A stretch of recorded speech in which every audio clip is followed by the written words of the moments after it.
खुलुमबाय बेयो बड'लेण्ड एंखं टेलिभिजन दिनै 13 फेब्रुवारि 2025 बृहस्पतिबार खालि सानसेनि बरादखौ नोंथांमोननि खाथियाव लाबोदों आं सदानन्द दैमारिया।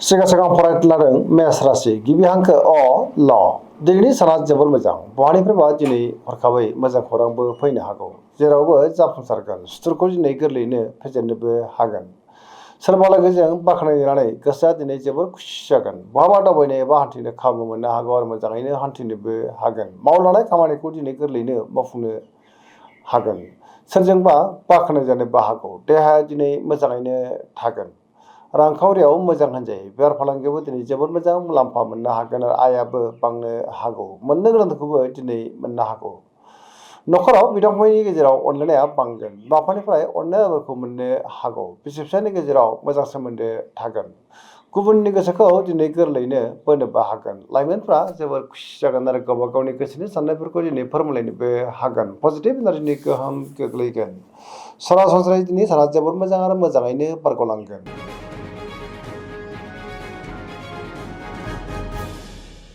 वृष राशि गिबि हांखो इ उ ब दिनैनि साना मोजां आरो गाज्रिनि गेजेरजों बाबेलांनो हागौ गोसोआव गोनो गोथो साननायबो फैनो हागौ गावनि गोसोनि साननायफोरखौ दिनै गुबुननो फोरमायनो गोब्राब जागोन मावलांनाय खामानिखौ मावफुंनो हायोब्लाबो दिनै माबा नङा माबा मोनसे गोरोन्थिबो मावफ्लांनोबो हागौ समाजावबो मानहानि जानांनोबो हागौ रांखावरियाव मोजां अब्लाबो नाथाय खरसाया बांनो हागौ बेफार फालांगियाव मोजां होनजायो नखराव बिसि-फिसायनि गेजेराव अनलायनाय फैगोन अब्लाबो नाथाय नेगेटिभ एनार्जिनि गोहोमबो गोग्लैनो हागौ देहाया दिनै बारा मोजां थानाय नङा गोबां रोखोमनि देहायारि जेंनाजों मोगा-मोगि जानांनोबो हागौ जानाय लोंनायाव दिनै सांग्रां जानांगोन।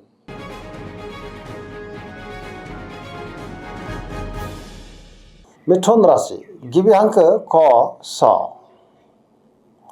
दिनैनि साना जोबोर मोजां गोसोखौ जोबोर गोजोननाय मोनगोन पजिटिभ एनार्जिनि गोहोम गोग्लैगोन सोरबा लोगोजों बाख्नायजानानै गोसोआव दिनै जोबोर गोजोननाय फैनोबो हागौ गोथों आरो गोग्गो साननो रोंगोन गियाननि आंखाल जानाय नङा गावनि गोसोनि साननायफोरखौ दिनै गुबुननो फोरमायनोबो हागोन रांखावरियाव दिनै जोबोर मोजां होनजायो बेफार फालांगियावबो जोबोर मोजां मुलाम्फा मोनगोन बहानिफ्रायबा हरखाबै मोजां खौरांबो फैनो हागौ समाजावबो मान मोनगोन गोसोनि बोलोआ बांगोन मावलांनाय खामानिफ्रा गोरलैयैनो मावफुंजानायाव गोसोआव गोजोननाय फैगोन सोरजोंबा दिनै बाख्नायजानानै गोसोआव जोबोर खुसि जागोन लाइमोनफ्रा गावबा गावनि गोसोनि साननायफोरखौ दिनै फोरमायलायनोबो हागोन फरायसाफ्राबो दिनै फरायनायाव गोसो दुंखांगोन आरो मोजां फिथाइ मोनगोन देहाया दिनै मोजाङैनो थागोन अब्लाबो नाथाय जानाय लोंनायाव सांग्रां जानांगोन।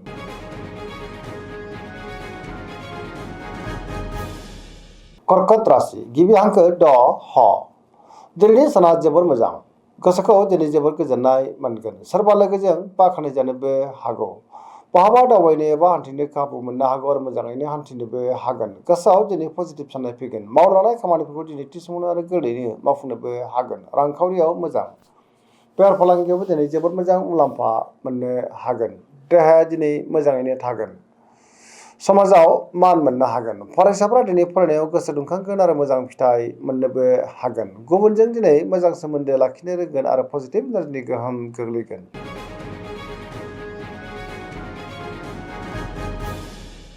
सिंह राशि गिबि हांखो म ट दिनैनि साना बारा मोजां नङा गोसोखौ दिनै उसुखुथु मोनगोन माबा नङा मोनसे जेंनाजों मोगा-मोगि जानांनोबो हागौ नेगेटिभ एनार्जिनि गोहोम गोग्लैनोबो हागौ मावलांनाय खामानिखौ मावफुंनो हागोन अब्लाबो नाथाय सांग्रां जानांगोन सोरबा लोगोनिफ्राय हरखाबै गाज्रि खौरांबो फैनो हागौ रांखावरियाव मोजां अब्लाबो नाथाय खरसाया बांनोबो हागौ बेफार फालांगियावबो दिनै मोजां होनजायो गुबुनजों मोजां सोमोन्दो लाखिनो गोब्राब जागोन नखराव मानिबा जाहोनाव एना-एनिबो फैनो हागौ समाजाव मानहानि जानांनोबो हागौ मोनफ्रोमबो बिथिङावनो दिनै सांग्रां जानाया गाहाम देहाया दिनै मोजाङैनो थागोन अब्लाबो नाथाय जानाय लोंनायाव सांग्रां जानांगोन गुबुननि थाखाय नाङा-फाङा जेंनायाव गोग्लैनांनोबो हागौ गोसोनि साननायफ्रा देबार नांगोन आरो गोसोखौ दिनै जोबोर उसुखुथु मोननोबो हागौ।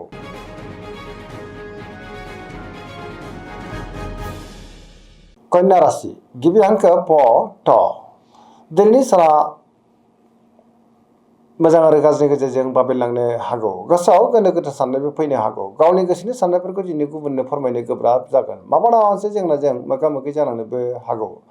रांखावरियाव मोजां, अब्लाबो नाथाय खरसाया बांगोन। बेफार फालांगियाव मोजां होनजायो। देहाया दिनै मोजाङैनो थागोन। गोबां खामानियाव दिनै मुखुबबो थागोन। सोरजोंबा बाख्नायजानोबो हागौ। अब्लाबो नाथाय नेगेटिभ एनार्जिनि गोहोमबो गोग्लैनो हागौ। लाइमोनफोरनि गोसोआ दिनै जोबोर आला खाला जागोन। गावबा गावनि गोसोनि साननायफोरखौ दिनै फोरमायलायनोबो गोब्राब जानोबो हागौ।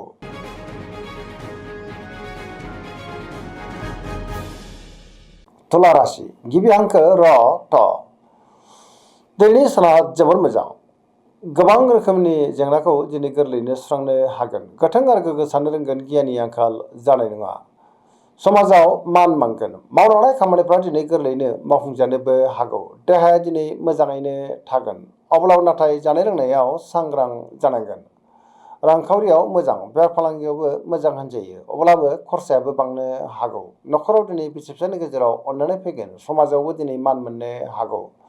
लोगोफोरनिफ्राय थोजासे हेफाजाबबो मोननो हागौ। गोदान थांखि लानो रोंगोन। सेंग्रा सिख्लाफोरनि गोसोआ दिनै जोबोर रमान्टिक जागोन आरो गावबा गावनि गोसोनि साननायफोरखौ फोरमायलायनोबो हागोन। पजिटिभ एनार्जिनि गोहोम गोग्लैगोन।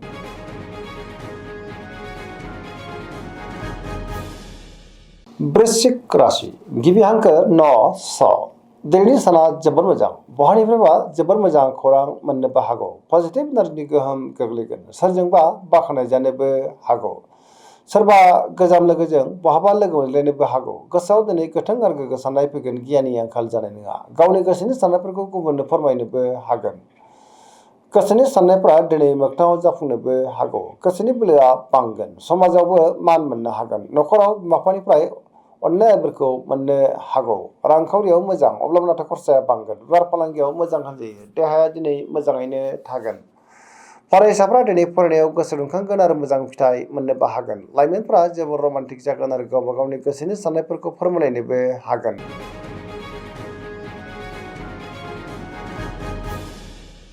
धनु राशि गिबि हांखो ढ फ भ। दिनैनि साना जोबोर मोजां। गोसोआव बोलो बांगोन। गावनि गोसोनि साननायफोरखौ गुबुननो फोरमायनोबो हागोन। मावनो हानाय खामानिफ्रा दिनै थि समावनो आरो गोरलैयैनो मावफुंजानोबो हागौ। माबा नङा मोनसे मोजां खौरांबो फैनो हागौ। सोरबा लोगोजों बाख्नायजानोबो हागौ। रांखावरियाव दिनै जोबोर मोजां होनजायो। बेफार फालांगियावबो दिनै जोबोर मोजां मुलाम्फा मोनगोन आरो मोननो गोनांखौबो मोननो हागौ। बहाबा दावबायनो एबा हान्थिनो खाबु मोननो हागौ आरो मोजाङैनो हान्थिनोबो हागोन। फरायसाफ्रा दिनै फरायनायाव गोसो दुंखांगोन आरो मोजां फिथाइ मोननोबो हागोन। देहाया दिनै मोजाङैनो थागोन। अब्लाबो नाथाय जानाय लोंनायाव सांग्रां जानांगोन आरो पजिटिभ एनार्जिनि गोहोम गोग्लैगोन।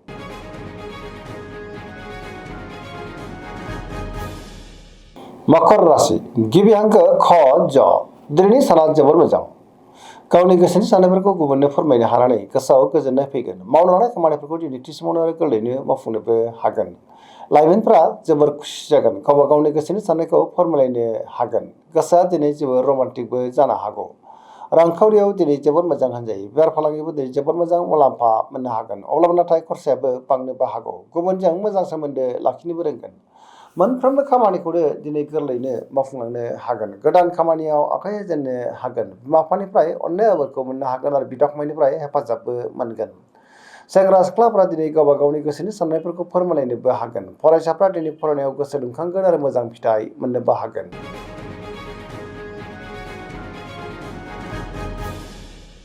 कुम्भ राशि गिबि हांखो ग स।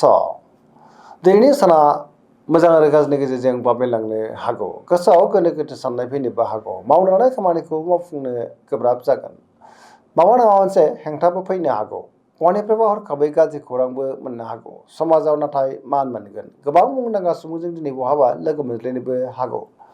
रांखावरियाव मोजां, बेफार फालांगियावबो मोजां होनजायो। गोबां धोन आरजिनोबो हागोन। देहाया नाथाय बारा मोजां थानाय नङा। गोबां रोखोमनि देहायारि जेंनाजों मोगा मोगि जानांनोबो हागौ। गगा बायदिसिनाजों खस्थ' मोननांनोबो हागौ।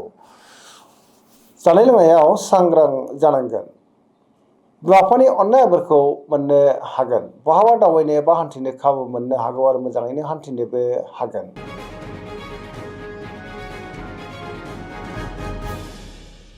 मीन राशि गिबि हांखो ड स।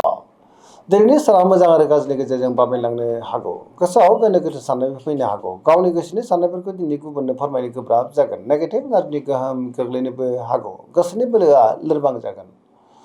समाजाव मान मोननो हागोन। रांखावरियाव मोजां, बेफार फालांगियावबो मोजां। अब्लाबो नाथाय नेगेटिभ एनार्जिनि गोहोमबो गोग्लैनो हागौ। खरसायाबो बांनो हागौ। सोरजोंबा रायखुमा जानोबो हागौ। लाइमोनफोरनि गोसोआ दिनै जोबोर आला खाला जागोन। गावबा गावनि गोसोनि साननायखौ दिनै फोरमायलायनोबो गोब्राब जानोबो हागौ। फरायसाफ्रा फरायनायाव गोसो दुंखांगोन आरो मोजां फिथाइ मोननोबो हागोन। दिनैनि राशि फरायनाया एसेनोसै। जोबनायाव बेखौनो खावलायो जाहाथे नोंथांमोना सानफ्रामबो जोंनि बे बड'लेण्ड इंखं टेलिभिजनखौ नायबाय थायो आरो साबस्क्राइब खालामो, लोगोसे लाइक खालामो आरो शेयार खालामो। एसेनोसै, गोजोन्थों।